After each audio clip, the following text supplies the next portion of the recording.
Today's program will be a controversial one in the YouTube sphere, but I do think that this is an important one to do because this is one that I've run myself. It is one that I was drawn very strongly to, and that is ATHLEAN-X. We're doing the big one today. I hope this goes well. But first, I'm going to show you a little bit of the way that it's marketed so I can contextualize a little bit of what I think about the program in the context of how it is being sold. Okay, really hoping this screen recording thing goes well. I've never tried this before. So, looking at the ATHLEAN-X sales page. So, if you look right here, it says AX-1 is for beginner to intermediate trainees. It is very explicitly saying that it is for beginners. And I've also been on the forums on the ATHLEAN-X website where, generally speaking, the recommendation is do AX-1 first. The phrasing that is often used is that this is a way of building a foundation of fitness that will apply to any programs that you do in the future. So the beginner market is what's being targeted here. We're going to come back to this in a second, but I really want to emphasize at the beginning here that this is being marketed as a beginner program. So let's get into the grading for AX-1. All of these will be graded with a score of 0 to 2. So 5 criteria, up to 2 points assigned per criterion. So we're going to get a final score out of 10. So for effectiveness, I gave it a grade of 1. Remember, this is 1 out of 2, don't panic. The program makes you work hard, and you will see gains in especially your conditioning from the density of high-intensity short workouts. In particular, I really want to flag essentially, instead of progressive overload, this program and most of his programs that I've seen so far use challenges. Basically, these milestone workouts that you do, and you have to hit a certain result in order to pass. Now, of course, you can ignore that and just move right on if you want to.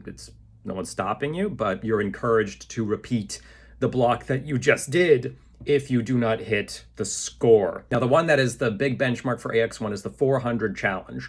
Kind of an adaptation of CrossFit's workout known as Angie. Basically, you're doing 100 push-ups, 100 air squats, 100 inverted rows, and 100 sit-ups. And you're trying to get through all of that volume, doing the reps whatever order you can, as quickly as possible, ideally in under 20 minutes. I've used this. I have actually, as a trainer, given my clients this workout as a benchmark for their conditioning. This does sort of lead me to one issue, though, which is apart from that, there really is no progression built in. You are doing a completely different, unique workout every single one of the 90 days. Now, for a lot of people, that's a selling point. You know, if you're someone who gets really bored with more traditional programming where you are more or less doing the same thing week to week and trying to build on top of that, I respect that point of view. I've definitely been there. But bear in mind, it makes it really, really difficult to do a couple of things. One, learning technique is impossible, frankly. You are just not going to be able to learn these lifts because you do it for 3 sets of one workout and then you might never see them again. There's also an extra level of creativity put into the exercise selection. A lot of emphasis is done on things you can do at home, a lot of body weight stuff, but instead of doing a traditional push-up, you'll do like a Spider-Man push-up or a burpee push-up or these like kind of crawling around on the floor push-ups. This clockwork push-up, I think, is in there at one point. Just trying to incorporate as much variety for its own sake. So that prioritization of novelty does ding at a point in my books because, frankly, from an efficacy standpoint, there's no real reasoning behind it. It also includes sessions that are just too difficult for beginners to do. This is the first block of training you were looking at right now, and hopefully this will give you a sense of the things that I find a little problematic, honestly, about the way that this thing is built. So you've got Spider-Man crawls, which is basically a sort of Spider-Man push-up where you're progressively moving along the floor, that you're supposed to do this to failure. Now, there is no alternative to this. You're just supposed to do 3 sets to failure of this. If you are a total beginner and you cannot even do a push-up, this is impossible. You literally cannot do this. It is not a question of willpower. It's not a question of just getting the technique right. It is physically impossible. If you are an obese person who is trying to lose weight and was drawn to this program as a way of doing that, You can't. You're not going to be able to. And that is, I think, the thing that is most troubling, is because this is literally the first exercise listed. And there's a couple of workouts in here where you have to do other very, very challenging things. There's a conditioning workout where you are doing every minute on the minute, 10 box jumps and then 10 burpees. And even if you can, I did this workout and I could not complete it as written. So if I can't do that, what beginner could? There's also an example here of just some weird exercise selection, such as the reverse lunge curl. Now, the reverse lunge, great leg exercise. The curl, great bicep exercise. When you combine them together, you're not getting the best of both worlds. The curls will fail well before the lunges. This seems to be just there for the sake of just having more variety. The thing that I really want to emphasize here is that, especially the more high impact ones on technique that you don't really know, you're putting yourself in a situation where you could frankly get injured. Now, I'm a movement optimist, all right? I am a trainer who, my first 2 videos on this platform were about deadlifting and how hurting your back is normal and you're gonna be totally fine just by coming back to it. And I stand by that. But the thing, because bad technique or even certain selections of lifts aren't what get you hurt in training. They're not. Sudden, high impact movements that you've never done before, that is what gets you hurt. Pushing yourself past the point of exhaustion on conditioning workouts where all you're doing is jumping around, that is what gets you hurt. Again, I didn't personally get hurt doing this. I can withstand this type of thing, fortunately.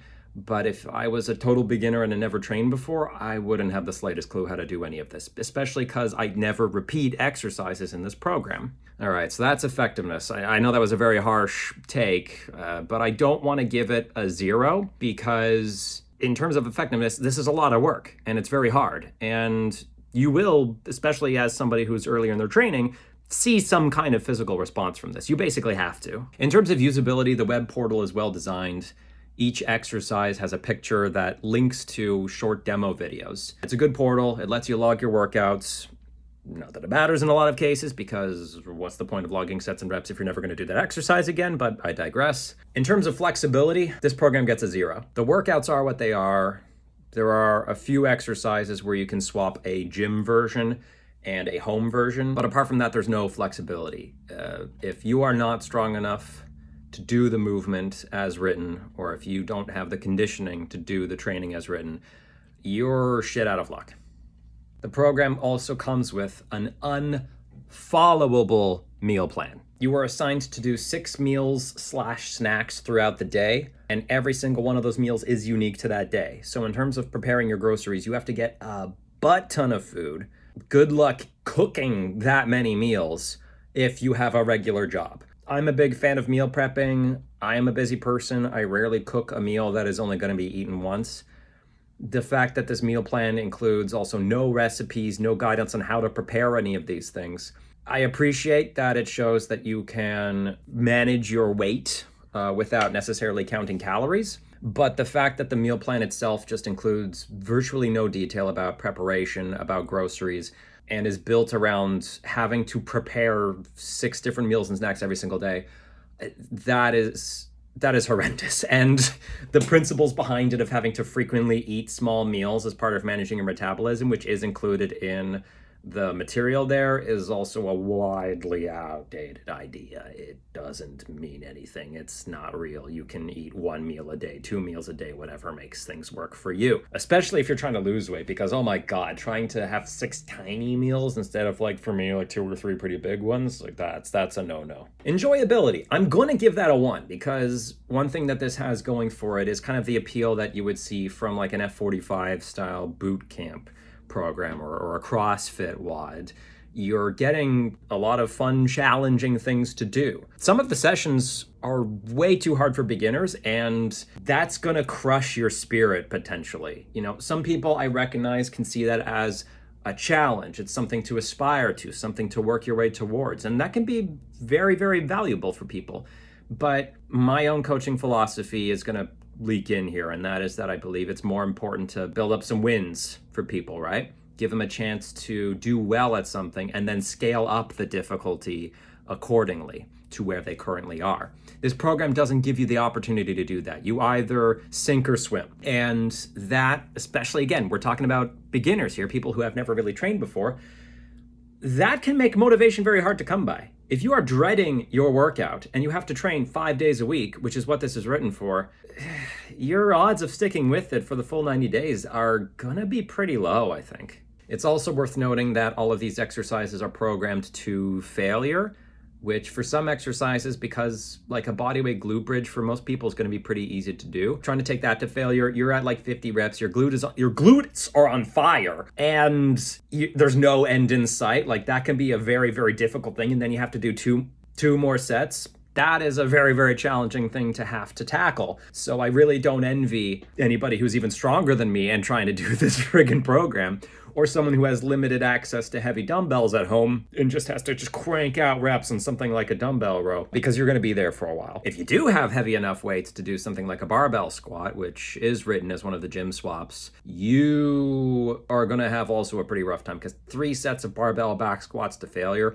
especially on a situation where you didn't do any back squats the week before, the DOMS that you're gonna get, the delayed onset muscle soreness in your quads for the next like 7 days, boy howdy, you are in for a treat. Now, apart from that though, the variety does create some incentive to keep coming back because you're excited to try the next workout coming up. So that's kind of the flip side of this. So I see both sides of the argument. And again, having done this myself, I really did look forward to doing the next challenging looking workout on the next day, just looking ahead at the calendar.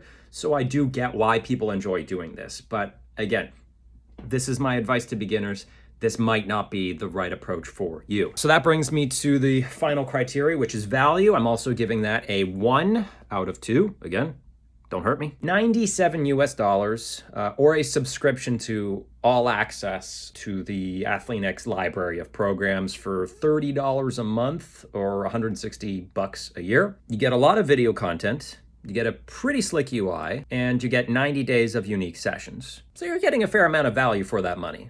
You also, within the first 90 days of purchase, get the option to ask the coaching team at AX questions about things that are coming up in the workouts. Now, in the immediate sense, if you run into it on the day and you're doing the session, that's not going to have a lot of value to you in a lot of cases because you've already moved on and you're not going to do that workout again. But if you're looking forward and you're like, how do I do this, or how do I load this appropriately? That's a nice thing to have access to, absolutely. It's a little bit of free coaching. It's just message-based, but it is there. You also gain access to the Q&A forum within the portal. There are some really great people who answer questions in there, folks who are actually quite well informed. I used to be one of them. Friends, people that I still correspond with in that forum answering questions. So there are people that really care about what they're doing in there, and they will do their best to try to help you and even give guidance on how to adapt some of the more difficult or impossible components of the program. However, I do have to say that the lack of progression structure, the clumsily implemented meal plan, and the unscalably difficult exercise selection does not make this a beginner ideal program. It's just not. If you have experienced training already, and you know for a fact that you enjoy, again, those F45 or Orange Theory style boot camp programs, and you want a way to do that at home, and you're willing to pay a little bit of money for the whole UI, the video demos, and just Jeff Cavalier's personality all over this thing, this is an okay pick. I'll say that much. But frankly, he's made better, especially beginner-focused programming since doing this. I'm frankly quite astonished that this program is still marketed on the website as being for beginners, because as I will be reviewing in future videos, there are better beginner-focused programs in here. This reeks of the muscle confusion P90X era, where I'm pretty sure the X in ATHLEAN-X came from. Let's not kid ourselves about who was riding on whose coattails there. And having done P90X as well, I would also definitely not recommend that for beginners, but that's another video in the future. So 4 out of 10 is my final score here. I think that's fair. Again, I even had my dad remark on my physique changing when I was doing this program. It is a lot of difficult work. The workouts are brisk. You're usually done within 40 minutes, 20 for the conditioning days, which I will say is nice, but it's not a beginner program. I think it's dishonest to market it as a beginner program. I really, really, really want to emphasize that if you are new to training, this should not be the place that you start. I will offer suggestions in future videos about where you might want to if you're looking to find a free or paid program online, but If you agree, disagree, let me know in the comments. And go get friggin' strong.